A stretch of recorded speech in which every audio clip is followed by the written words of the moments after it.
성백 역사가 52일 만인 엘루럴 25일에 끝남에 우리의 모든 대적과 주위에 있는 이방 족속들이 이를 듣고 다 두려워하여 크게 낙담하였으니 그들이 우리 하나님께서 이 역사를 이루신 것을 알미니라. 아멘. 느헤미야가 지금 큐티 본문으로는 한 10장, 11장 이제 지나가고 지난주에도 7, 8장이 이제 지나갔습니다.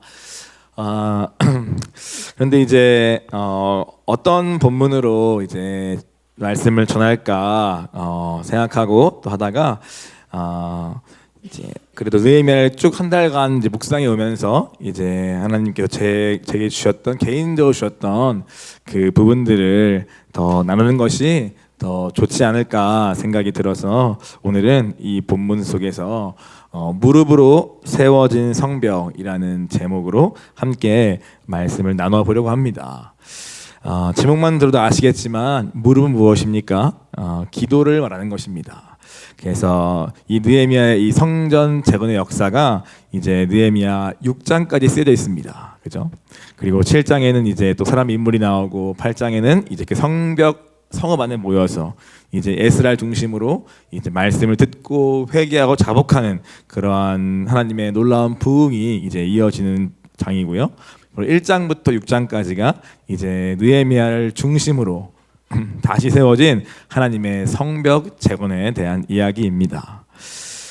원래 느헤미야를 보면은 그 사람의 리더십과 또 과감한 추진력과 여러 가지 전략적인 그 사람의 지혜를 보면 우리가 놀랍니다.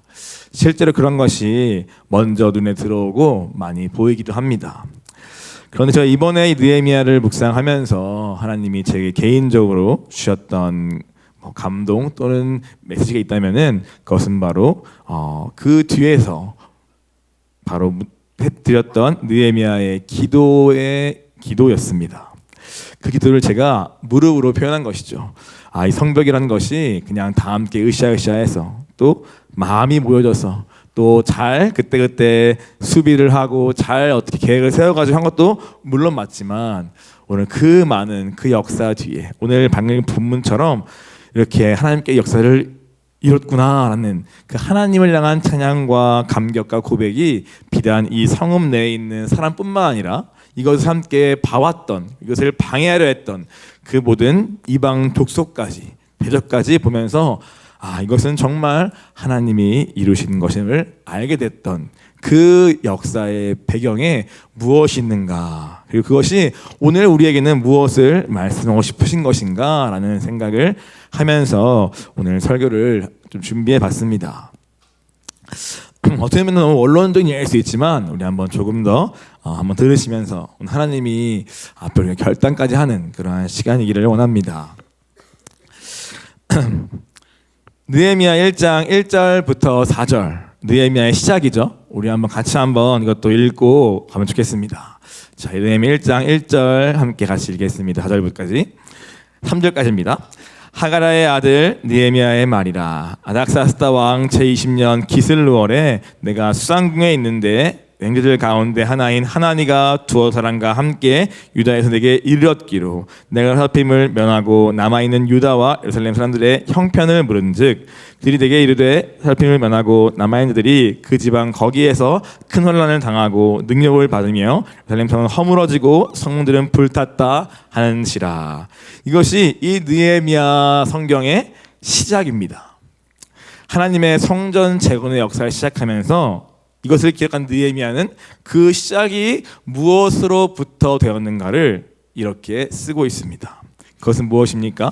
바로 그의 동생 하나니를 통해서 듣게 하신 저 머나먼 타지에 있는 유다와 예루살렘 그 땅의 형편을 느헤미야가 듣게 되었다라는 것으로 오늘 느헤미야는 시작합니다.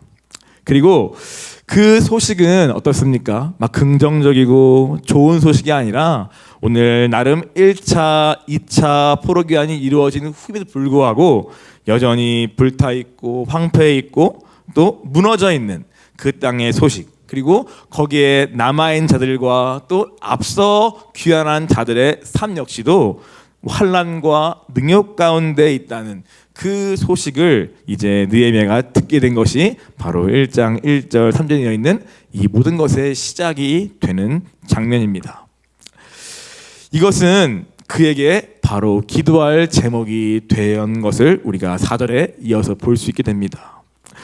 오늘 느헤미야에 있어서 저 1200km 이상 떨어져 있는 저 유다와 예루살렘의 형편과 소식, 그것은 오늘 그 땅에 한 번도 가본 적 없는 바벨론 포로기에 태어난 이 느헤미야, 즉 포로기 3세대에 해당하는 이 느헤미야에게는 사실 그렇게 와닿거나 상관 있는 이야기가 전혀 아니할 것입니다. 그러나 오늘 신기하게도 오늘 이 형편과 이 소식은 그에게는 상관 있는 이야기가 되어서 오늘 그는 그걸 가지고 기도를 하게 된 것입니다. 왜냐하면은 그의 마음속에 그 소식은요, 그냥 어느 먼 나라의 도시의 이야기가 아니라 우리가 뉴스에서 보는 이런 소식 이런 게 아니라 바로 이 땅에 세워지고 있는, 세워져야 할 하나님의 나라의 형편에 대한 소식이기 때문에 오늘 그의 마음에는 그 불타고 허물어지고 무너진 그 성벽과 성전과 그들의 삶이 오늘 그의 마음속에 슬픔과 애통과 아픔으로 남게 된 것입니다. 왜 느헤미야 안에 이러한 마음이 있는가를 느헤미야서는 쓰고 있지 않습니다. 그의 이전 삶이 어땠는지를 우리는 알 수 없죠. 그러나 확실한 것은 그가 비록 바벨론 포로에 살지라도 그 환경이 그를 억압할지라도 오늘 그는 그 속에서 하나님의 나라를 향한 그의 가슴을 갖고 있는 사람이었습니다. 그래서 그는 이 소식이 그에게 그냥 흘러가지 않고 그에게 아픔이 되고 슬픔이 되고 그래서 기도를 하게 되는 것을 우리가 보게 됩니다. 이것이 바로 느헤미야의 성벽 재건, 곧 하나님의 역사의 시작이 되었습니다. 오늘 우리에게는 이와 같은 기도 제목이 있으십니까? 오늘 우리는 무엇을 놓고 기도하고 있습니까? 오늘 우리에게는 내가 보고 있는, 내게 들려진, 무너지고 불타버리고 황폐해져 버린 하나님 나라에 관한 소식이 오늘 내게 있습니까? 우리의 마음에는 크게 잘 떨쳐지지 않는 어떠한 슬픔과 애통이 오늘 내 안에 그분의 나라와 관련해서 있습니까? 이 질문을 느헤미야 1장 우리에게 먼저 던지고 있습니다. 그러던 중에 예언 사역을 하고 계시는 한 유명한 목사님 설교를 잠깐 듣게 되었습니다. 그 목사님은 대한민국과 한국교회에 대해서 종종 예언하시고 또 많이 기도하시는 그러한 목사님이나 선지자이신 사역하시는 분이십니다. 그분이 작년 7월에 오셔가지고 이 한국교회를 향해요, 그리고 한국에 있는 그리스도인을 향하여 주신 하나님의 음성에 대하여 설교하시는 장면을 제가 듣게 되었습니다.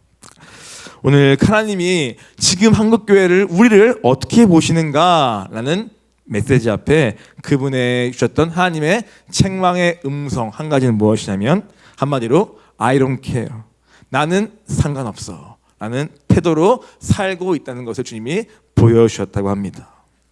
이 나라가 어떻게 되어가든, 이 나라가 어떻게 무너지고 어떻게 망가져 가든, 어떠한 정치인이 세워지든, 또 북한이 어떻게 무너지고 있고 그로 인해 어떻게 통일이 가까워 있는지, 아무런 그런 나라와 민족과 역사에 아무런 상관없이 어떠한 위기에 처하든지 나는 상관없어, 나는 그 태도로 살아가고 있는 한국교회와 이 시대의 그리스도의 모습을 그분께 보여주시면서 주님이 애통하시는 그 마음을 자신에게 알려주셨다고 전달하는 설교였습니다.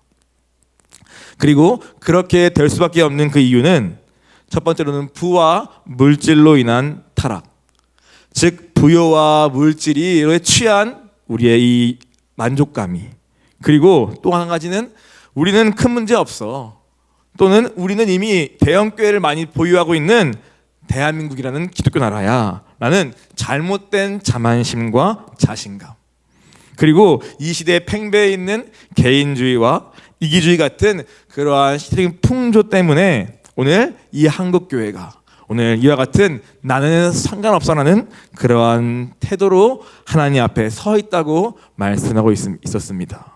그리고 이것은 비단 한국교회뿐만 아니라 전 세계 교회이기도 하다고 말씀하였습니다. 이 얘기를 들으면서 어떠십니까? 저는 정말 정확한 하나님의 진단이구나 생각이 들었습니다. 나는 상관없어. 나만 잘 살면 되는 거 아닌가. 더 나아가서 좀 더 가면은 우리 가족, 우리의 자녀만 문제 없으면 돼 라는 이것이 우리가 하나님을 믿는다 말하고 오늘 하나님을 향한 믿음을 있다 말하면서 우리 갖고 있는 우리의 태도이지 않습니까? 내 삶의 문제 또는 그 이상으로 하나님 앞에서 기도하는 제목이 오늘 정말 우리 안에 있습니까? 내 삶의 문제, 내 가정의 좀 어려움 그 이상으로 우리가 하나님 나라를 향하여 오늘 기도하는 그 제목이 내게 하나라도 있습니까? 이 땅에 더 이상 교회는 이제 힘을 쓰지 못하고 있죠. 그뿐 아니라 저도 드라마 요약을 자주 보게 되는데 요즘에는 보는 것마다 공통적으로 빠짐없이 나오는 것이 교회와 목사와 기독교인을 희화화하거나 아니면은 그것이 악역으로 나오거나 또는 교회가 마치 범죄의 온상지처럼 표현되고 있는 그것이 너무 적나라하게 이들 문화 가운데 녹아져 있습니다. 그것을 보게 되는 수많은 다음 세대와 청년들은 자연스럽게 교회에 대하여 반감과 오해와 불신을 가진 그러한 역사가 이 시대의 문화와 풍속 가운데 팽배하게 들어가 있습니다. 어떻습니까? 오늘 우리가 넷플릭스나 여러 가지를 다 보잖아요. 보면서 이것을 다 아실 겁니다. 아마 보는 사람들은요. 근데 보시면서 그것이 주는 재미와 순간의 즐거움과 쾌락을 채우는 도구소는 내가 그걸 사용해도 그것을 보면서도 정작 그 현실에 대하여 그 현실 너머에 있는 사단의 역사에 대하여 우리가 가슴 아파하며 애통해하며 오늘 기도할 수 없는 나는 상관없어 라는 그 태도가 오늘 우리에게 있음을 저 역시도 우리 모두가 정직하게 인정할 수밖에 없는 것입니다. 진리는 갈수록 사라지고 있고 거짓이 큰 소리를 내면서 우리 아이들을 속이고 유혹하고 있습니다. 미디어를 통해 온갖 거짓말과 유혹이 오늘 이 시대의 아이들을 잠식하고 있습니다. 그러나 오늘 그래서 하나님을 떠나고 있는 이 현실 앞에서 이 상황 현실이 형편이 오늘 우리에게 무슨 상관이 있습니까? 오늘 혹시 나의 기도에 무슨 연결이 있단 말입니까? 그러한 애통함이 오늘 그 목사님의 주셨던 하나님의 가슴 아픈 마음인 것입니다. 사실 우리가 많이 선포하고 있는 더비 비전도 바로 이와 같이 무너진 하나님 나라의 현실을 보며 시작된 것입니다. 마태복음 9장 36절 한번 같이 읽어볼까요? 우리 더비 비전에 나오는 주제 말씀이죠. 마태복음 9장 36절입니다. 함께 읽겠습니다. 무리를 보시고 불쌍히 여기시니 이는 그들이 목자 양과 같이 고생하며 기진함이라 말합니다. 우리가 많이 들어본 비전 말씀이죠. 더비 비전 시작이 무엇입니까? 바로 이 말씀입니다. 우리가 하나님이 보시는 그 시대의 형편에 대하여 그리고 마귀에게 유린당하면서 목자 없는 양과 같이 고생하며 이리저리 끌려다니는 그러한 영혼들을 바라보시며 가지신 주님의 그 애통함과 그 마음이 바로 우리가 더비 비전으로 꿈꾸는 것의 시작인 것입니다. 그러나 이 말씀 뒤에 이어지는 본문이 말했듯이 그 시대에도 지금도 무엇입니까? 이렇게 무리는 길을 잃고 방황하고 있고 마귀는 부지런하게 오늘도 미디어를 통해 거짓을 통해 온갖 방법으로 우리 청년들과 다음 세대를 무너뜨리고 가정을 회파하는 여러 가지 것을 막 쓰는데 너무너무 부지런한데 불구하고 거기에 끌려있는 속고 있는 수많은 이 시대의 가정과 청년과 다음 세대와 이 나라와 민족에 불구하고 지금도 금지되고 있는 북한에 불구하고 너무너무 주님 보시기에는 감당할 일이 해야 할 일이 너무너무 많은데 이 말씀 뒤에처럼 무엇입니까?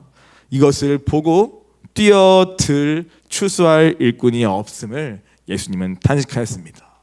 그리고 주님은 기도했습니다. 주님, 추수할 일꾼을 보내주소서 하셨습니다. 오늘 그때의 주님의 기도가 지금도 동일합니다. 오늘 우리도 이 시대도 아무리 우리가 뉴스를 통해 듣고 보아도 오늘 그것이 나와 상관없는 것으로 치부되어서 결국 내 삶에는 어떠한 주님으로 인한 역사가 일어날 수 없는 그러한 무력한 자리에 우리의 믿음의 현 주소가, 우리의 신앙이 놓여져 있는 것입니다.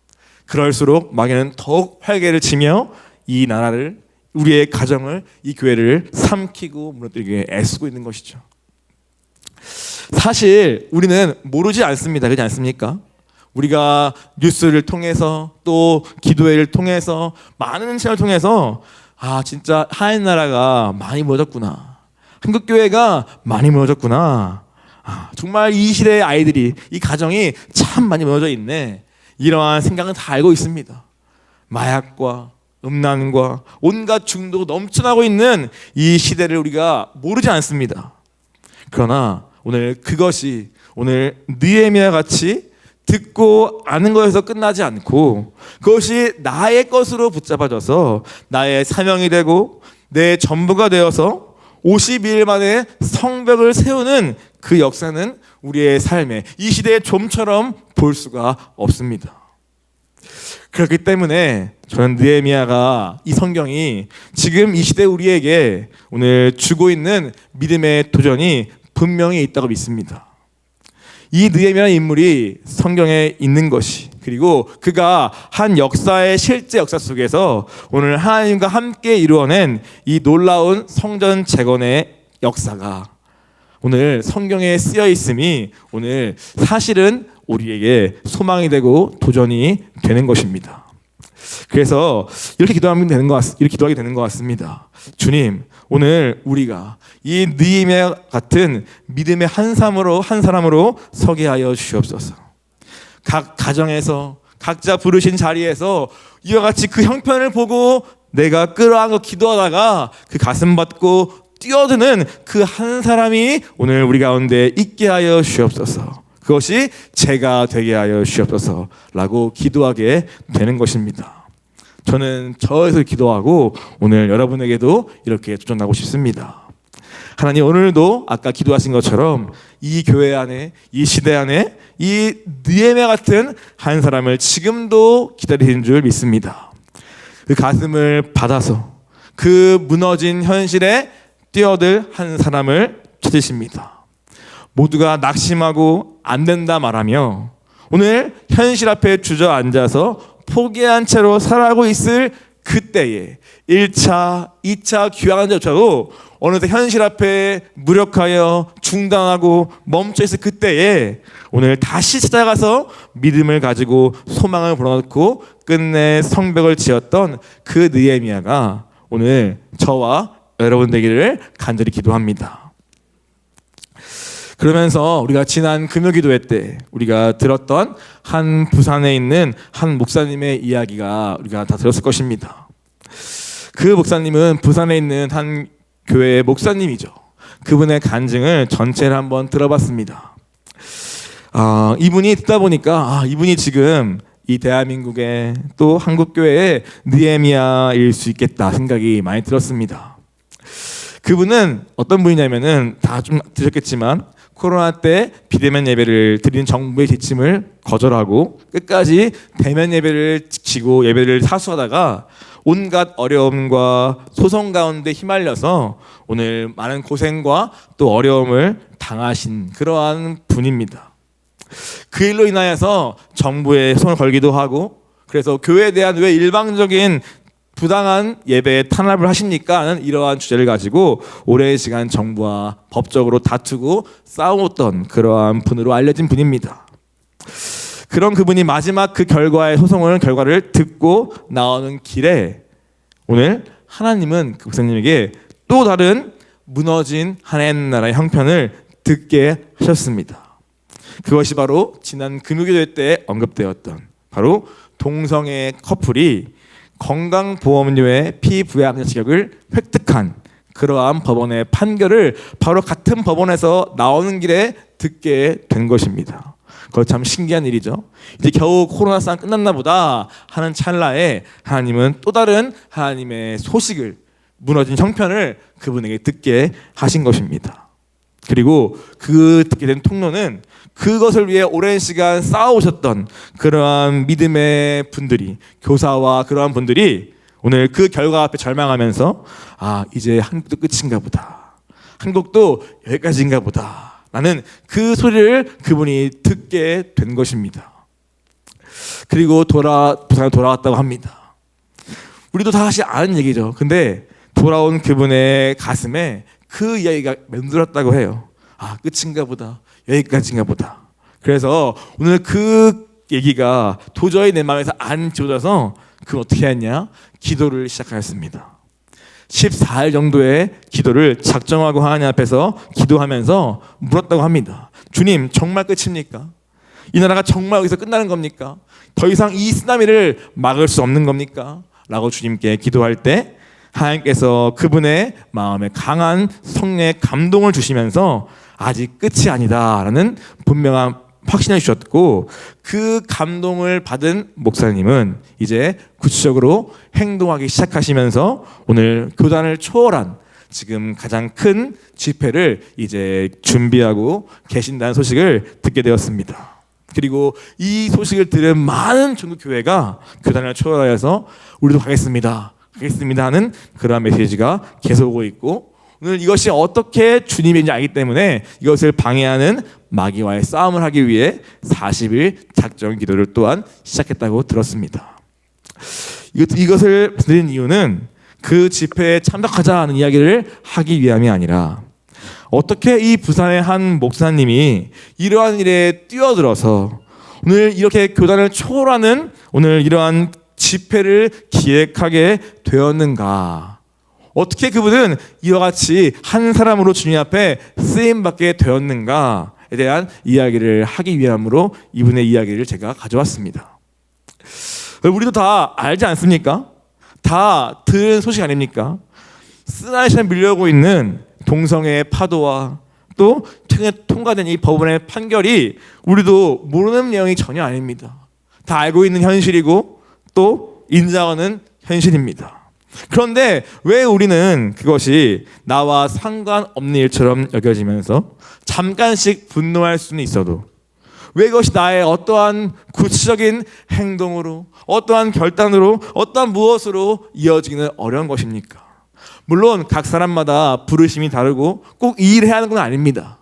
그러나 오늘 하나님은 끊임없이 우리에게 그 현실을 보여주시고 또 들려주시면서 그분의 마음과 애통함과 그 슬픔을 우리에게 들려주시고 계시는데, 우리는 그 어떤 것도 반응할 수 없는 무감한 자리에 있는 그 사실을 말씀드리고 있는 것입니다. 그분이 큰 교회의 목사님이어서 가능한 것입니까? 그러나 기억하시기 바랍니다. 느헤미야는 평신도였고 예루살렘에 한 번도 가본 적이 없는 바벨론에 태어난 바벨론에 살았던 이민 3세대입니다. 그런 그가 오늘 단순히 거기에 높은 관리라고 해서 그 땅을 향해서 갈 마음을 품었다는 것이 어찌 가능합니까?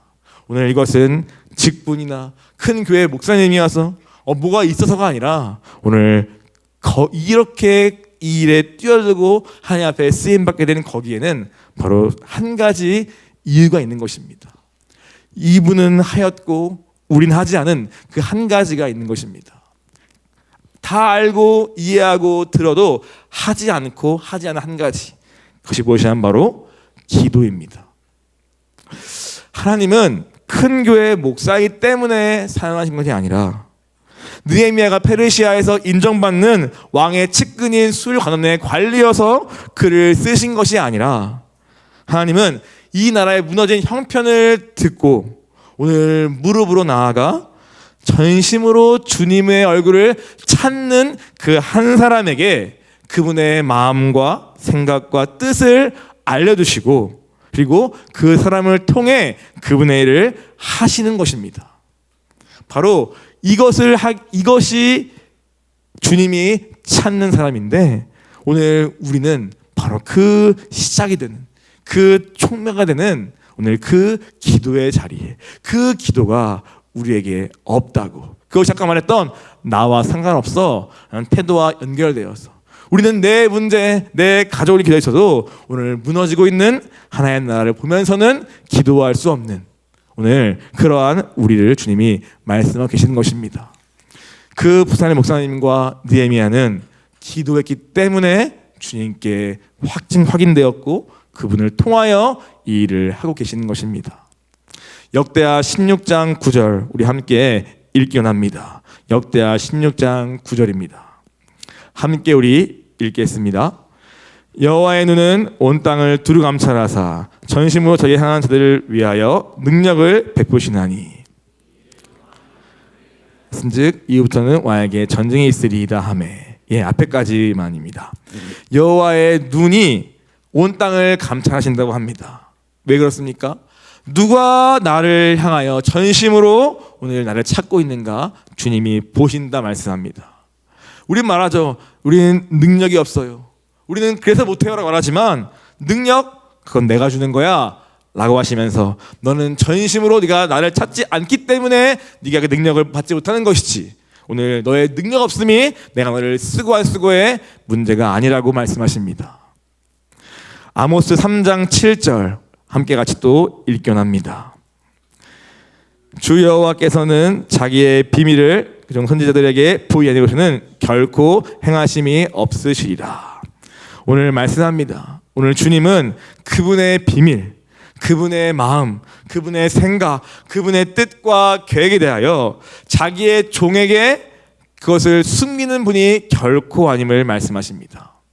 주님은 우리에게 말씀하고 싶으시고 그것을 공유하고 싶으시고 그 마음을 알고 함께 일하기를 원하시는 분이라는 뜻입니다.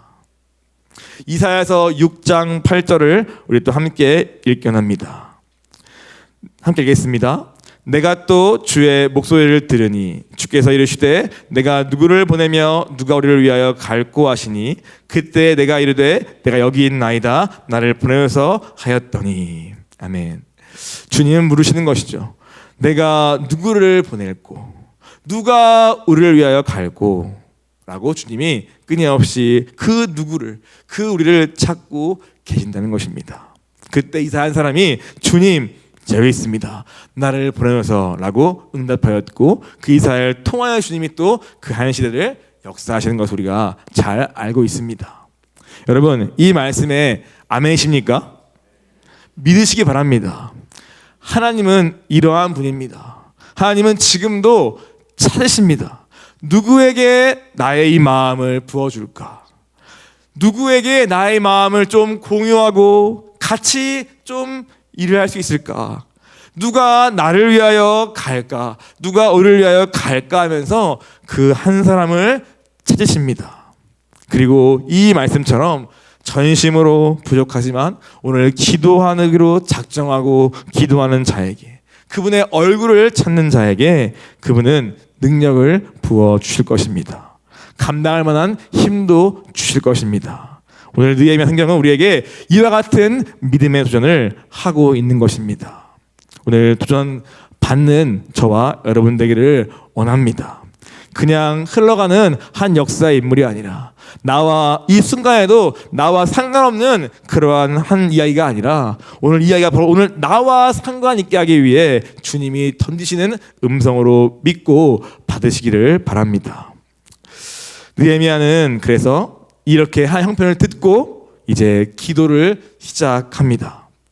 느헤미야의 기도는 크게 세 가지가로 이루어진 것을 보게 됩니다. 첫 번째 무엇입니까? 그는 기도를 대충 적당히 하지 않았습니다. 오늘은 마음 좀 있으니까 오늘은 좀 한 30분 해보고 오늘은 좀 몸도 피곤하고 좀 마음 별론데 적당히 하자. 오늘은 뭐 예배가 안 뜨거웠으니까 좀만 내려가자. 내일 하지 뭐. 이 정도의 각오로는 절대 하나님의 마음과 그분을 만날 수가 없습니다. 느헤미야는 어떻게 기도했습니까? 우리 1장 4절 함께 읽어볼까요? 내가 이 말을 듣고 앉아서 울고 수일 동안 슬퍼하며 하나님 앞에 금식하며 기도하여. 어떻게 기도합니까? 오늘 수일 동안 그리고 금식하며 기도했다 말합니다. 즉 적당히 대충 내가 끌리면 하고 아니면은 그런 게 아니라 의지를 드리고 작정한 기도를 드렸다고 말하는 것입니다. 듣는 것은 누구나 할 수 있습니다. 듣고 화나는 것도 안 됐다, 슬프다, 열받아 누구나 할 수 있습니다. 그러나 오늘 무엇이 느헤미야에게 하였는가 라고 보니까 바로 오늘 기도하기로 작정한 그의 결단과 헌신이 있는 걸 무엇보다 봐야 합니다. 그는 금식하였습니다. 밥을 먹지 않은 것입니다. 굶은 것입니다. 왜 그렇습니까? 단순히 그냥 내 감정을 쏟고 순간의 분노를 표출하게 되는 것가 아니라 그 넘어서 오늘 비워진 마음 가운데, 오늘 육체의 방해가 없는 가운데 오늘 선명한 하나님의 뜻과 그 마음과 생각을 알고 싶었기 때문입니다. 주님 어떻게 해야 합니까? 이 형편을 보고 내가 어떻게 해야 합니까? 나는 뭐 할 수 있습니까? 어떻게 된 것입니까? 이러한 질문들을 가지고 그는 엎드렸고 오늘 그 응답을 듣기 위해 그는 육체를 쳐가며 밥을 굶어가며 오늘 선명한 주님의 음성을 듣기 위해 그는 작정한 기도를 드린 것입니다. 오늘 이러한 기도의 작정이 우리에게 필요합니다. 그냥 새벽 예배에 와서 또는 찾아와서 오늘 조금 은혜가 있으면 하고 아님 말고 이것이 아니라 오늘 상황 봐가면서 계산해가면서 하는 것이 아니라 정말 내가 그분 앞에 의지를 드리는 그러한 각오가 있는 그러한 작정된 기도를 통하여서 하나님은 그분의 뜻과 생각과 마음을 부어주실 줄 믿습니다. 그 하나님의 작정이 오늘 저 여러분 모두에게 필요합니다. 그 정도로 나아갈 때 주님이 느헤미야 같이 응답하시는 것입니다. 왜 나는 응답이 없는 거야? 라고 투정하지 마시기 바랍니다. 우리가 얼마나 얕은가, 우리가 얼마나 우리의 생각을 돌리면서 기도를 말하는가, 우리가 얼마나 쉽게 내 원함을 가지고 주님을 말하는가. 오늘 금식이란 뜻은 내가 돌아온 생각, 내 올라온 원함, 심지어 주님이 보시기에 기뻐하는 것들 소원조차도 던져버리고 주님의 뜻만 알기 위해 내 육신을 친다는 결단이 포함된 것입니다. 오늘 그러한 작정된 기도가 오늘 우리에게 있어야 할 줄 믿습니다. 두 번째 무엇입니까? 그 기도는 자복하는 기도로 이어집니다. 느헤미야 1장 6절부터 7절 우리 함께 같이 읽어보겠습니다. 이제 종이 주인들인 에선을 위하여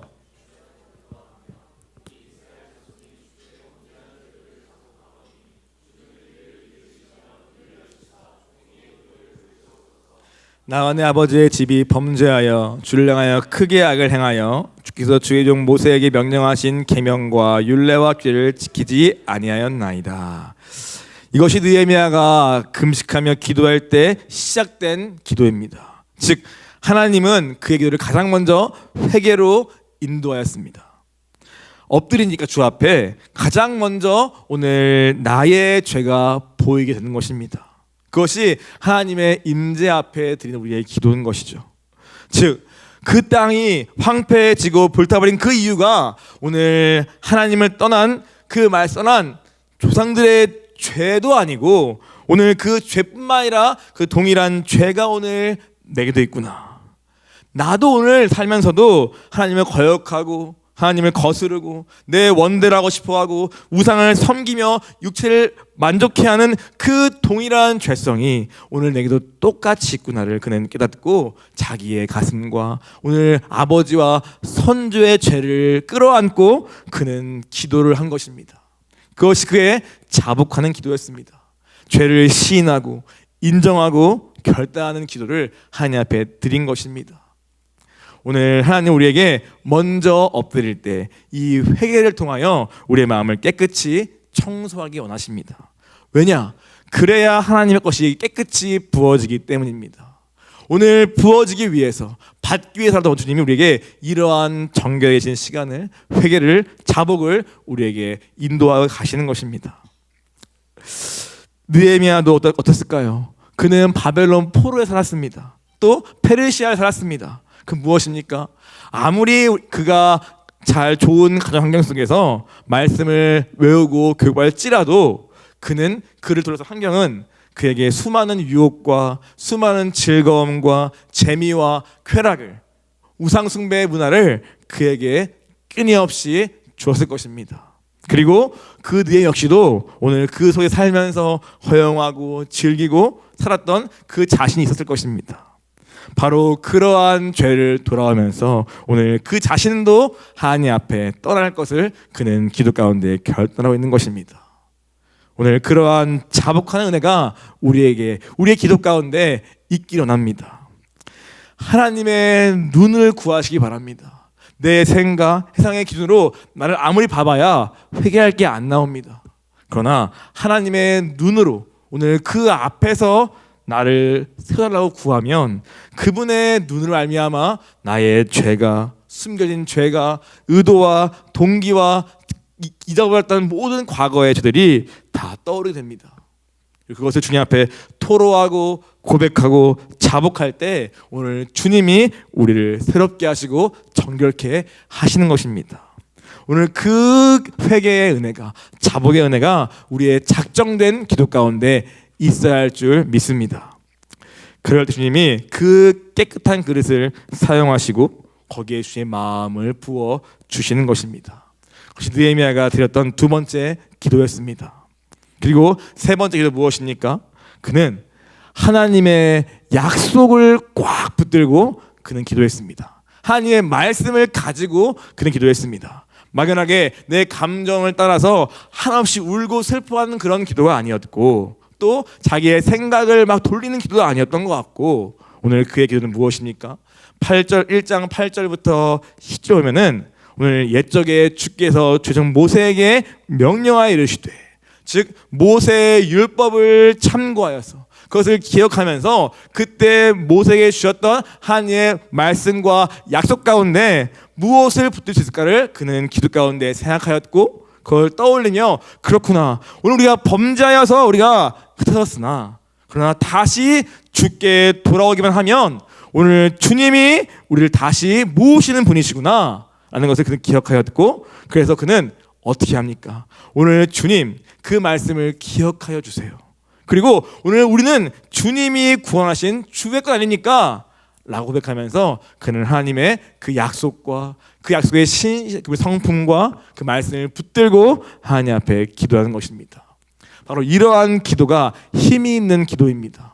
담대한 기도입니다. 오늘 내 감정에 근거한 기도는 잠깐은 막 타오르지만 그것을 지속할 힘이 없습니다. 그러나 오늘 말씀을 붙잡고 말씀에 근거하여 오늘 주님께 간구한 기도는 오늘 힘있고 담대하여서 오늘 하나님의 응답을 반드시 듣게 될 줄 믿습니다. 그러한 말씀을 붙잡는 기도를 오늘 우리가 훈련받아야 할 줄 믿습니다. 우리가 이 말씀도 중요합니다. 그래서 옛날에 신목사님께서도 금요기도 할 때 우리가 막 찬양만 하고 막 찬양하다가 막 감동으로 막 기도하는 것이 좋지만 그러나 그때 항상 끝나면 하신 말씀이 꼭 기도회 때 말씀이 있어야 한다. 그 말씀을 붙들고 기도하게 도와줘야 한다. 많이 하셨습니다. 물론 지금도 말씀은 전에도 그 말씀을 붙잡고 기도하는 것은 또 어렵긴 한데 그러나 그러한 기도가 주님의 응답을 받게 하는 것입니다.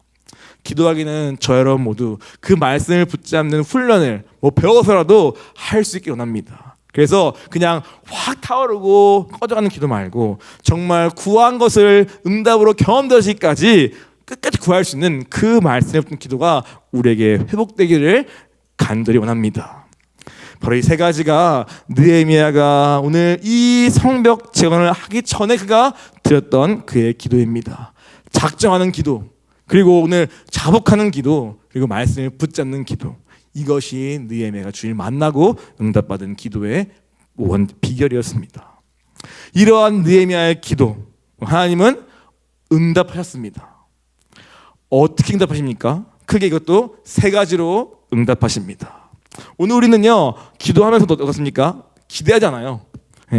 응답하면 감사, 아니면 말지. 뭐 주님 들으셨겠지, 아니면 뭐 할 수 없지 뭐. 이러한 기도의 패배주의가 우리 안에 팽배합니다. 우리 아이들 대화해봐도 기도해도 기대가 없어요. 이런 말을 너무 흔치 않게 하고 있고 비단 아이뿐만 아니라 청년들도 어른들도 기도하라고 아무리 말해도 기도하라? 그것만큼 추진력이 없는 거예요.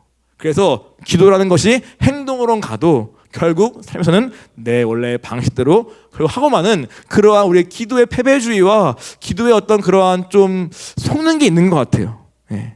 그런데 기도는요 굉장히 파워풀한 것입니다.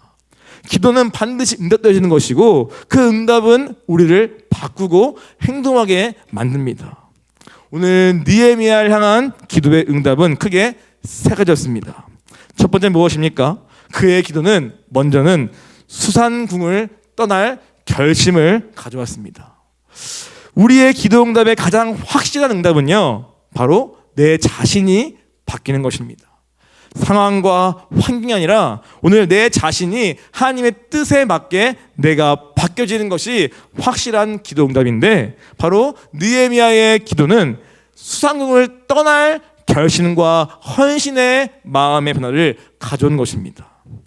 그에게 있어서 수상궁은 무엇입니까? 그 화려한 그 당시의 미국 같은 그러한 페르시아 제국에 오늘 왕이 사는 궁전에 왕의 측근이라는 놀라운 공무원 직분에 아무런 부족한 삶을 사는 그 삶을 버리고 떠나는 것을 말하는 것입니다. 꼭 가난해져야 한다 이런 말이 아니라 오늘 하나님의 뜻을 안 다음에는 오늘 내가 무엇을 할지를 깨닫게 되었고 거기에 방해되는 것들을 버리고 떠날 마음의 결단과 헌신을 기도 가운데 응답으로 먼저 받게 되는 것입니다. 그래서 그렇구나. 오늘 주님이 내게 하신 이유는 나의 기도는 오늘 내 삶을 그분 나라에 던지는 것으로 내가 가했구나 라는 결단하게 되었고 그래서 그는 수승을 떠날 마음의 결단을 기도 가운데 하게 됩니다.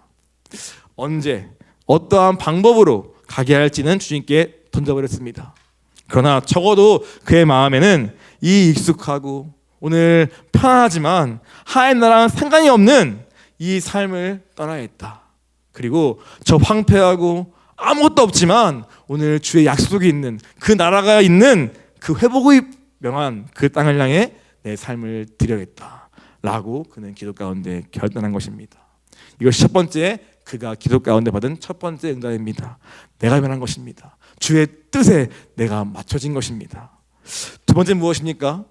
성벽 재건의 사명을 받게 되었습니다. 우리 느헤미야 2장 12절을 함께 읽겠습니다. 느헤미야 2장 12절을 우리 함께 읽겠습니다. 내 하나님께서 예루살렘을 위해 무엇을 할 것인지 내가 주신 것을 내가 아무에게도 말하지 아니하고. 네, 가겠습니다. 예, 뭡니까? 오늘 기도하는 가운데 그의 마음에 주님이 주신 것이 있는 거예요. 그것이 무엇인지는 이제 뒤에 성벽을 쌓아가면서 그것이 풀어지면 그는 고백합니다. 하나님께서 이 저 예루살렘을 위하여 뭘 할 것인지를 내 마음에 주셨다라고 말하는 것입니다. 이것이 언제가 된 것입니까? 그가 이미 기도할 때, 그가 수상경에 머물면서 형편을 놓고 작정하고 주 앞에 기도할 때 그 회개하고 자복한 심령 가운데 하나님의 뜻과 계획과 마음이 부어진 것입니다. 그래서 말하는 것이죠. 내 마음에 그러한 것이 감동이 있다. 내 마음에 내가 뭘 할지에 대한 주님의 비전과 그 사명이 내 마음 가운데 있다라고 그는 고백하는 것입니다. 우리는 막연하게 하나님의 비전과 사명을 알고 싶어 합니다. 그것을 알기 원해요. 그러나 그것이 갑자기 뚝 떨어지는 경우도 뭐 있을 수 있지만 그러나 오늘 우리가 말하는 것입니다. 어떻게 그 하나님의 비전이 내가 뭘 할지가 그 사명이 내 마음에 들어왔는가. 그것은 바로 앞서 말했던 그가 형편을 듣고 그치지 않고 금식까지 하면서 작정한 기도 가운데서 하나님이 부어주신 것을 우리가 보는 것입니다. 막연한 하나님의 꿈, 하나님의 비전이 아니라 오늘 먼저 주님이 듣고 보게 하신 그날 형편을 보면서 내가 작정하며 기도하는 가운데 주님과 씨름하는 가운데 오늘 그 마음 가운데 주님의 계획과 뜻이 부어지는 것, 그것이 하나님이 느헤미야를 통해 주신 하나님의 방법이라고 말하는 것입니다. 그것이 두 번째 기도의 응답입니다. 사실 우리 학교도 어떻습니까? 가톨릭 학교도 테필린이라는 영성 과목의 핵심이 있죠. 말씀을 암송하는 것. 이 테필린을 우리가 언제 우리가 이것을 받게 되었습니까? 바로 이가 2014년인가요? 우리가 나라와 민족을 위해서 40일 작정 기도를 온 교인이 드리는 가운데 오늘 신목사님께 주시는 거 아닙니까? 오늘 그것을 가지고 지금까지 학교의 핵심되는 영성축이 되어서 지금까지 이것을 끌어오고 있는 거 아닙니까? 오늘 그러한 일들이 바로 작정된 기도 가운데 응답처럼 주어지는 것입니다. 오늘 기도하기는 우리도 이 하나님의 작정된 기도 가운데 내가 뭘 할지 주님의 무엇인지를 받는 그 응답이 있기를 원합니다. 그뿐 아니라 오늘 느헤미야는요, 이 성벽 재건의 사명뿐만 아니라요, 무엇을 할지, 즉 내가 그 땅에 가서 어떻게 사람을 모으고 어떻게 성벽을 담당하게 할지 그 방법까지도 계획까지도 그에게 주신 것 같아요. 그래서 그는 간 다음에 아주 신중하게 하나하나씩 그 문제를 해결하고 풀어가는 것을 보게 됩니다. 아, 그렇구나. 오늘 하나님이 그의 기도하는 것을 주신 거구나. 어떻게 그 낙심하고 절망 사람들의 마음을 일으킬지, 그걸 뭐가 필요한지, 그리고 어떻게 그 큰 성벽을 어떻게 빠른 시일 내에 세워갈지, 그 모든 지혜와 계획을 이 기도하는 가운데 주신 것을 느헤미야가 이 12절에 말하는 것이구나. 내가 무엇을 할지를 내게 알려주셨다라고 하는 것이구나. 그걸 알게 됩니다. 오늘 무엇입니까? 느헤미야는 추진력과 기도력과 리더십으로 감당한 사람이 아니라 그는 철저하게 무릎으로 일하는 사람이라는 것을 우리가 꼭 기억해야 합니다. 그 무릎으로 주님 앞에 꿇었던 시간이 있기 때문에 그 무릎으로 받은 그 지혜와 그 방법과 그 사명을 가지고 그는 그 땅에 가서 어떠한 방해에도 흔들리지 않고 50일 만에 완성할 수 있는 것입니다. 우리도 무릎으로 일하기 원합니다.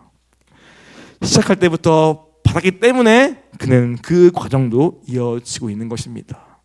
오늘 이 무릎으로 하는 기도가 우리에게 꼭 있기 원합니다. 세 번째 기도 응답 무엇입니까? 그것은 바로 왕의 수을 관원이 되는 것입니다. 한번 같이 느헤미야 1장 11절 같이 한번 크게 읽어볼까요? 1장 10절입니다. 주여 구하오니 귀를 기울이사 종의 기도와 주의 이름을 기뻐하는 기도를 들으시고 오늘 종이 형통하여 이 사람들 앞에서 은혜를 입게 하옵소서 하였나니 그때 내가 왕의 술 관원이 되었느니라. 아멘. 그가 기도할 때 받은 세 번째 응답은요, 바로 그가 왕의 술 관원이 되는 것입니다. 무엇입니까? 하나님이 그의 상황도 필요에 따라 바꿔버리신 것입니다. 그가 기도를 맞춰가니까 오늘 하나님께서 그의 기도에 응답하셔가지고 오늘 그를 왕의 은혜를 입어 왕의 수을 관원으로 최측근으로 그를 올리신 것입니다. 그래서 그를 보조하면서 그와 친분을 유지하면서 오늘 왕과 대화할 수 있는 그러한 사람으로, 그러한 상황으로 그의 환경을 바꾸신 것이 하나님의 세 번째 응답입니다. 느헤미야는 어땠을까요? 알았을 것입니다. 그렇구나. 이것은 하나님이 주신 것이다. 하나님이 내 기도를 들으시고 내 마음에 주신 그 감동을 이루기 위해서 나를 인도하시는 자리구나. 이것은 나를 위한 것이 아니라 오늘 하나님 그분을 위한 자리다. 이것은 내게 주셨던 성벽 재건을 향한 하나님의 인도하심이다 라고는 분명히 알았을 것입니다. 이와 같이 하나님의 비전에 붙들리면요, 기도 가운데 그것을 내 마음에 받게 되면요, 우리의 인생은 이제는 그분이 끌어가십니다. 믿으십니까? 이러한 삶이 진짜 그리스도의 삶입니다. 내가 계획하고 내가 방법을 찾고 막 가는 것이 아니라 오늘 주님이 인도하시는 걸음에 내가 끌려가는 것이 우리가 진정한 믿음의 삶입니다. 직업은 무엇입니까? 직업은요, 우리 너무 크죠? 내가 뭐 먹고 살까? 무슨 직업하지? 의사 할까? 뭐 할까? 그 직업이 우리의 전 목표가 되어버린 이 시대. 그러나 성경은 말하고 있습니다. 직업은 무엇이냐? 하나님 나라의 필요를 채우기 위한 섬기는 도구에 불과하다는 것입니다. 술관원, 그것은 하나님의 큰 계획을 이루는 그 일을 위한 아주 필요한 하나의 부품에 불과할 뿐임을 말씀하십니다. 느헤미야는요, 그 성벽 재건을 위해서요, 술가는 되었고, 때로는 총리도 되었고, 때로는 성벽 건축 현장에 일하는 잡부 되었고, 또 성벽을 지키는 파수꾼 되었습니다. 무엇입니까? 직업은 전혀 중요한 것이 아닙니다. 총리가 될 수도 있고, 공무원일 수도 있고, 잡부일 수도 있고, 군인일 수도 있습니다. 필요에 따라 하는 것이죠. 중요한 것은 무엇입니까? 오늘 하나님의 그 비전과 사명이 내게 있는가? 여기 내가 헌신되었는가 아닌가가 가장 중요한 것입니다. 그것만 있다면, 그것을 향한 나의 헌신과 결단만 있다면, 오늘 느헤미야 같이 하나님이 친히 우리를 그분의 필요에 맞게 인도하시고 보내시고 끌어가시고 올리시고 주시면서 그분의 성에 가장 적합한 환경과 장소와 자리와 직업을 친히 갖게 하실 줄 믿습니다. 오늘 그것이 진짜 주님을 따라가는 사람입니다. 본질을 붙잡으니까 비본질인 직업은 전혀 나에게 상관이 없는 것입니다. 인도하시면 오늘 여기서 뭘 섬길까? 어떻게 주님 섬길까? 고민해야 할 것이지 거기 우리가 전부를 걸고 해야 할 것이 아님을 우리에게 느헤미야는 보여주고 있는 것입니다. 오늘 우리에게도 이와 같이 기도하면서 이와 같은 세 가지의 주님의 응답이 있기를 기도합니다. 수상응을 떠나서 그 나라에 헌신할 결심과 결단이 서기를 원합니다. 기도하는 가운데 하나님의 비전과 사명이 우리 마음 가운데 감동으로 부어지기를 원합니다. 또 그것을 이루어갈 구체적인 계획과 지혜도 우리에게 알려지기를 원합니다. 그리고 필요에 따라 상황과 환경도 허락해 주시기를 간절히 기도합니다. 이것이 우리의 기도이기를 원합니다. 이렇게 기도의 응답을 받은 느헤미야, 어떻게 합니까? 이제 그 기도는 시작이었죠. 그리고 그 기도는 계속 이어집니다. 오늘 느헤미야가 제목처럼 무릎으로 일한 사람이라 했죠. 그는요, 이렇게 처음 시작만 화려하게 막 기도해가지고 응답받고 한 사람이면은 이렇게 안 했을 것 같아요. 그런데 느헤미야는 시작도 그랬지만 이 성벽을 지어가는 2장, 3장, 4장, 5장, 6장까지 전부 그 모든 과정을 기도로 그는 이것을 완성한 사람입니다. 첫 번째 무엇입니까? 그는 하나님의 때를 기다리는 사람이었습니다. 느헤미야 1장 1절을 보면요, 이 기도의 시작은요, 왕 제20년 기슬루월입니다. 그가 처음에 소식을 듣고 기도한 때는 기슬루월이었어요. 근데 2장 1절에 보니까 오늘 그가 왕 앞에 나아가서 처음 왕과 대화하면서 예루살렘을 향할 떠날 준비를 고백하는 그 시점은 오늘 제20년 니산월입니다. 즉 약 4개월 정도의 텀이 있는 거거든요. 즉 내가 이제 받았어, 다 알았어, 주님 내게 부어주셨어, 이러한 마음을 가지고 막 내가 앞서가는 주님 막 끌어오는 그러한 방식으로 하지 않고 그는 그 철저히 또다시 주님의 때를 기다리고 방법을 주님께 구한 사람입니다.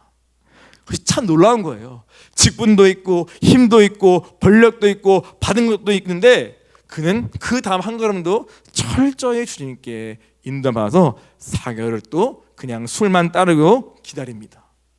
근데 그는 그 4개월이 어떤 시간이 있을까요? 포기한 게 아니라 그는 기다린 거예요. 언제 어떻게 하나님이 열어주실까? 어떻게 하나님이 그 다음을 보여주실까? 그는 술을 따르면서도 왕과 대화할 때에도 늘 깨어서 오늘 하나님의 사명을 향한 기회를, 그 한 걸음을 계속 구하는 그러한 깨어있는 상태로 4개월을 보낸 것입니다.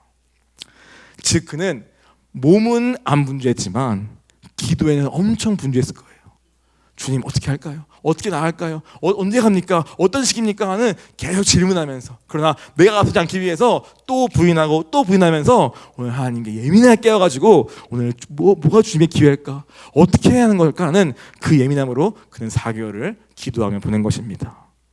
그러다가 어떻게 합니까? 마침내 그 얼굴에 수심을 본 오늘 왕이 그에게 질문하죠. 너 왜 그래? 묻는 것이고 오늘 내게 뭘 해줄까? 하는 질문을 갑자기 4개월 뒤에 받게 됩니다. 근데 어떻습니까? 우리가 4개월 지나면서 같이 왕이 있다면 어떻습니까? 마음이 풀어지고 그다음에 술도 한잔 마시고 막 하면은 너 왜 그러면 어떻게 생각해? 나 큰일 났다. 너 왜 그래? 했을 때 큰일 났네. 나 왕 앞에서 지금 수신 보였네. 죽었다 하면서 두려움에 떨었을 것입니다. 그래서 아닙니다, 아닙니다. 이랬을 것 같아요. 근데 느헤미야는요, 깨어있었다고요. 그는 기도에 멈추지 않았다고요. 그는 이 사명에 올인했기 때문에 오늘 그 모든 관심과 목표가 거기 있다 보니까 그는 모든 상황 속에서 하나님의 음성을 듣고자 했습니다. 그래서 딱 듣는 순간 두려웠습니다. 큰일 났다. 내가 얼굴을 또 이렇게 어둡게 했네? 그러나 오늘 그는 어떻게 합니까? 대답하되 내 조상들의 묘시 있는 성읍이 이제까지 황폐하고 성문이 불탔사오니 내가 어찌 얼굴에 수심이 없으리까? 라고 말합니다. 이것이 왜 중요한 표현이냐면 오늘 사실 저 예루살렘 땅에 성벽 재건에 중단된 일은요, 이 함께 있는 이 왕이 멈춘 거예요. 야, 공사 그만해 라고 멈춘 거예요. 왜냐하면 그들의 음모에 의해서 오늘 반역할까봐 멈추라고 왕의 명령이 있는 멈춰진 그러한 성벽 재건입니다. 근데 그 땅을 내가 향하여 얼굴에 수심이 있다는 말은 왕과 한판 붙는 것 같은 그러한 메시지인 거예요.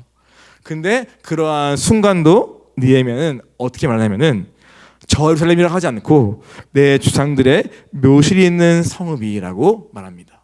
되게 완벽한 표현이죠.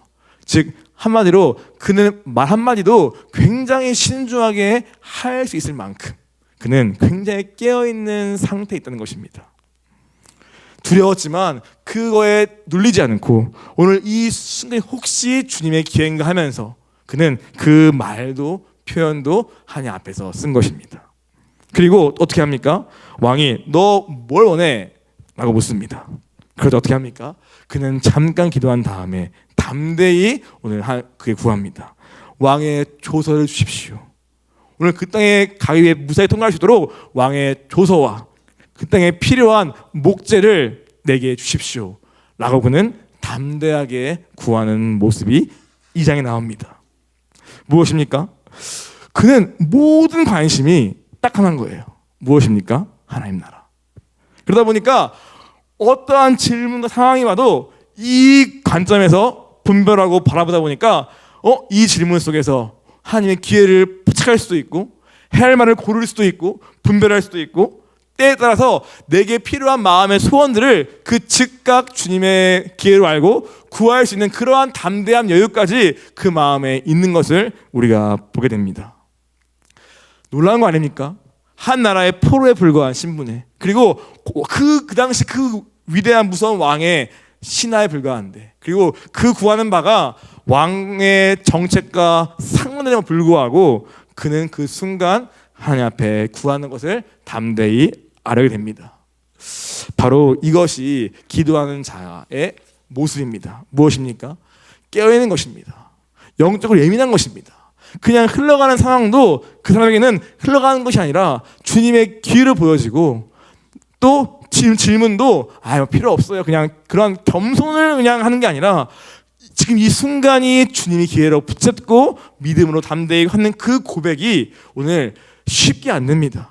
그것은 느헤미야가 그만큼 하나님 나라 외에는 관심이 없었기 때문에 그리고 그 4개월 동안 그가 기도를 멈추지 않기 때문에 그는 그것을 포착하고 볼 수 있었습니다. 그래서 그는 그 순간에 그 모든 목재와 심지어 보호해주는 호위 군대와 왕의 주소를 가지고 그 땅을 향해 떠나게 되는 것입니다. 하나님이 다 열어주시는 것이죠. 그의 기도에 응답하시고 또 그의 기도를 다 들으시고 주님의 때에 그분의 방법으로 일하시는 것입니다. 그래서 기억해야 합니다. 하나님의 때가 있다. 그리고 하나님의 방법이 있음을 기억해야 합니다. 그것을 기다리는 것이 기도고 우리의 믿음의 인내입니다. 그렇게 가는 걸음이 가장 확실한 걸음인 줄 믿습니다. 그러고 나서 그는 하나님의 방법까지 쓰죠. 그건 말하죠. 사람을 모을 때 가서 어떻게 합니까? 이미 낙심된 사람들의 마음 어떻게 일으킵니까? 야, 안 돼. 또 방해할 거야. 그만둬. 힘들 거야. 야, 산발로 도비야. 장난 아니야. 이러한 막 소리 소문 들을 거 아닙니까? 그러나 그렇게 낙심된 멈춰진 그 마음들을 다시 시키는 방법으로서 어떻게 합니까? 첫 번째, 그는 침묵하죠. 쉬어야겠다. 내가 막 떠벌리면은 이제 큰일 난다. 다 몰려들 거야. 라고 생각합니다. 그래서 그는 침묵합니다. 어떻게 합니까? 그리고 나중에 주님의 때가 있을 때 불러 모아가지고 자신의 간증을 나누죠. 오늘 주님이 어떻게 인도했는가 쭉 나누면서 간증을 나누니까 오늘 사람들의 마음이 움직입니다. 아, 주님이 하시는구나. 이건 주님의 일이었네. 오늘 그걸 할 수 있어 하면서 자, 일어나자. 건축하자 하면서 힘을 다하여 오늘 성벽 재건에 참여합니다. 즉 사람을 모으는 것조차도 그는 하나님의 지혜로 모았습니다. 또 성벽 어떻게 담당합니까? 오늘 리더들은 가장 중요한 걸 담당하고 또 형편이 나은 사람들은 더 많이 담당하고 또 어려운 사람들은 내 집과 내 마주한 집 성벽만 중수하는 그러한 식으로 촘촘히 이것을 짜가지고 어느 빈것 없이 다 이것을 담당케 하는 그러한 방식으로 성벽을 재건합니다. 즉 각자 그 나눠주는 것이죠.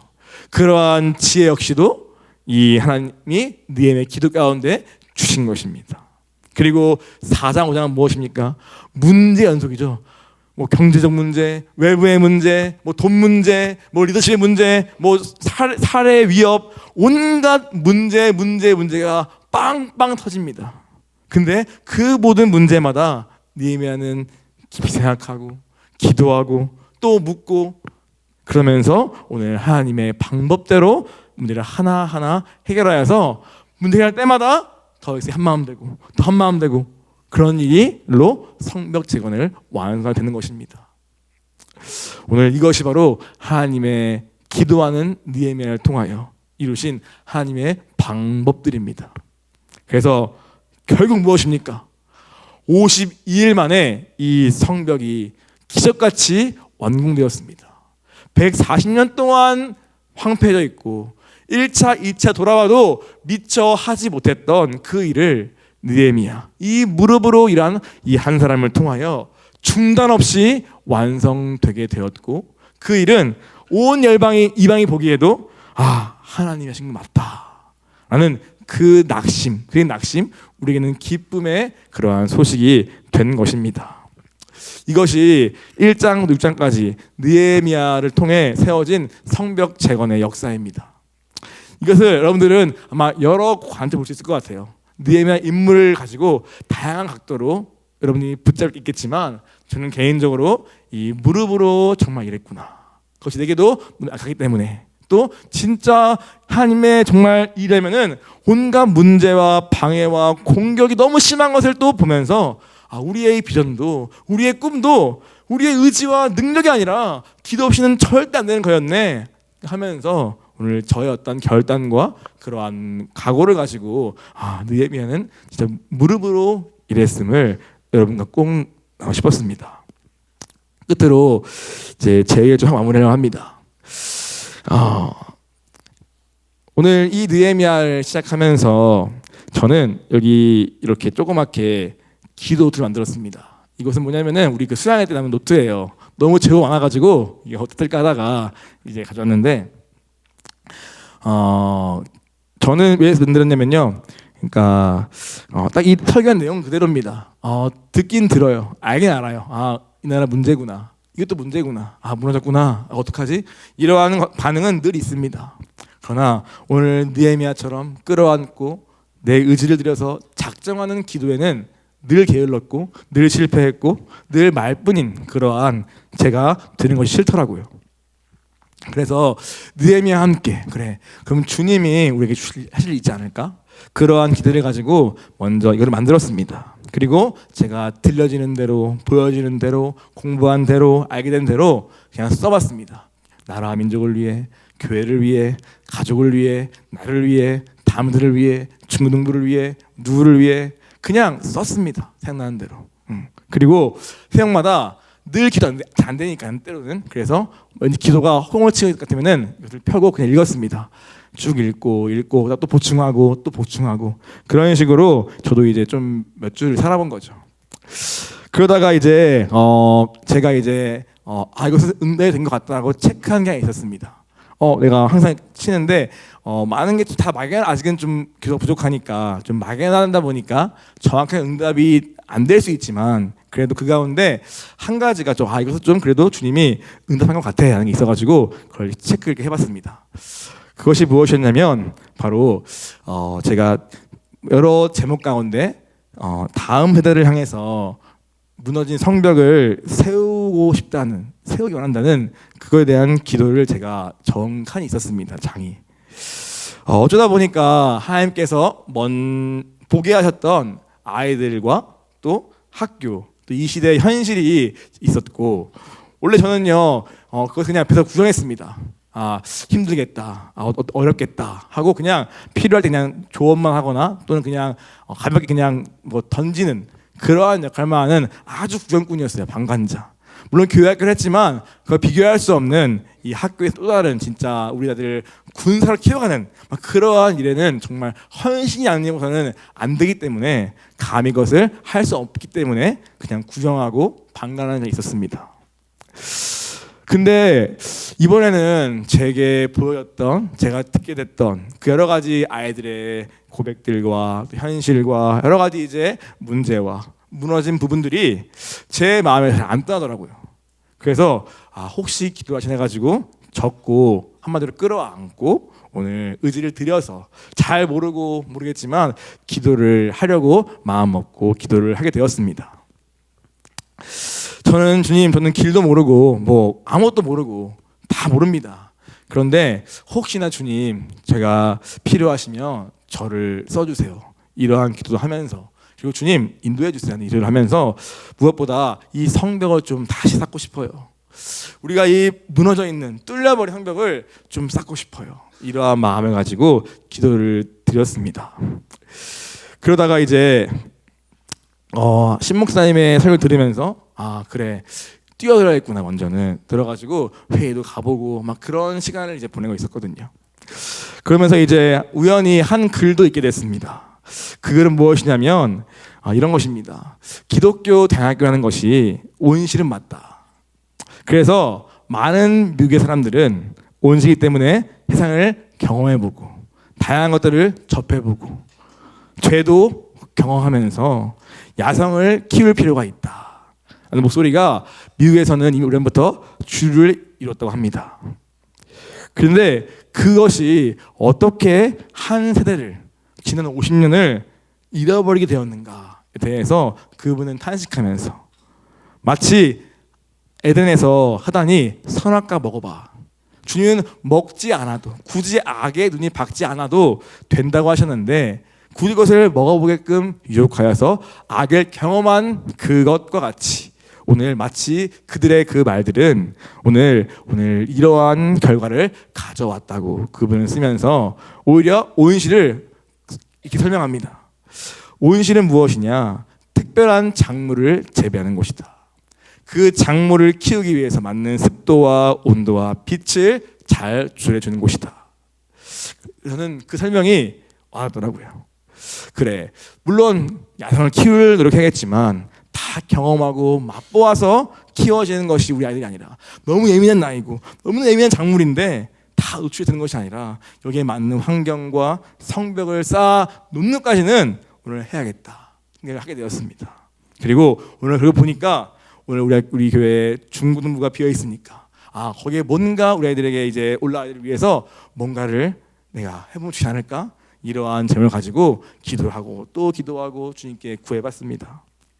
그러면서 조금씩 그 일에 뛰어들고 있습니다. 아직 뭐 있다는 게 전혀 아니라요, 그냥 저의 과정을 설명하는 겁니다. 주님 다 모르지만 이 성벽을 쌓기 원합니다. 이 시대를 이길 아이들을 키운다 외치지만 정작 성벽이 없어서 오늘 마치 1차, 2차 포로한 교회들이 낙심하고 다 황폐해지고 능욕당하고 있는 것처럼, 그들을 위한 성벽이 필요한 것처럼 주님 저는 진짜 모르고 부족한데 허락하시면 오늘 제가 드리겠사오니 성벽을 쌓는 저를 사용해 주세요라고 기도한 것이 저의 지난 한 몇 주간의 기도입니다. 그것이 조심스럽게 주님 앞에 응답이 들어보면서 그냥 체크해본 거예요. 된 거 아닌가 이렇게. 물론 너무 이제 유치하고 초보 수준입니다. 그리고 느헤미야를 읽다 보니까 너무너무 많은 기도할 게 있구나. 정말 이 일이 기쁜 일이라면은 어마어마한 공격과 방해가 있겠구나 생각보다 보니까 더 긴장하고 더 기도하게 되는 것은 같습니다. 즉 무슨 말이냐면은 오늘 이건 저의 고백입니다. 오늘 제목처럼 주님의 일은 무릎으로 시작되고 무릎으로 문제가 돌파되어지고 무릎으로 완성됨을 꼭 기억하시기 바랍니다. 저는 그 무릎보다 말과 행동이 훨씬 빨랐고 그러다 보니까 시작은 거창해도 금방 지지나 뭔가 인정이나 없으면은 꼭 중단되고 멈춰지는 나의 일들로 다 바꿔버렸습니다. 제 안에 이 관계 속에서 하지 않다 보니까 쉽게 무너지고 그냥 멈추는 거예요. 다음에 하지 뭐. 아 이거 아닌가 보다. 눈치를 보고 사람의 반응을 보고 생각하는 것이죠. 그런데 오늘 저는 그래서 무릎으로 일하지 않았습니다. 그래서 주님의 일이 될 수 없었습니다. 우리의 맡겨진 모든 사역 마찬가지입니다. 기도 없이는 절대 될 수 없습니다. 내 의지와 노력으로 완성할 수 없는 것이 주님의 성벽입니다. 우리가 스스로 겸비하고 다시 기도의 자리로 나아갈 작정을 하기 원합니다. 기도하며 느헤미야 같이 하나님의 헌신하는 역사가 다시 우리 가운데 있기를 기도합니다. 그리고 무너진 성벽이 보이신다면 거창하게 나라가 아니더라도 교회 안에 가정 안에 주민을 보게 보인다면 기도하며 뛰어드시기를 바랍니다. 그리고 주님의 인도하심을 구하며 바로 느헤미야를 우리의 본을 삼아 오늘 문제든 어려움이든 돌파해가는 저와 여러분 되기를 소원합니다.